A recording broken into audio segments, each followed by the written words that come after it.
tutti coloro che si sono impegnati per sostenere questo nuovo Carnevale 81, che veramente sta dando un'ottima riuscita, c'è tanta gente che si diverte. Quest'anno ho notato veramente che c'è molta gente e anche da paesi limitrofi sono venuti qui per godersi questo bellissimo Carnevale che sta dando una buona riuscita di anno in anno, come si suol dire, di impegno in meglio. Va bene, a questo punto io vi dico i costruttori del carro, che questo carro veramente è stato fatto con un maggiore impegno in stress, perché voi lo vedete, c'è stato un lavoro pazzesco, gente che è stata per 2 mesi fuori da casa, addirittura fuori da casa, per poter costruire questo bellissimo carro, si è impegnato sia moralmente sia fisicamente, quello che vedete lo vedete qua, c'è stato un lavoro abbastanza grosso.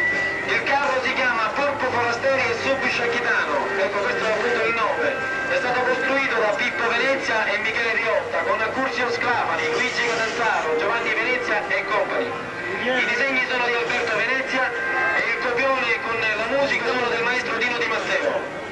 Io a questo punto vi propongo la prima recita di questa sera, dopo l'inno naturalmente.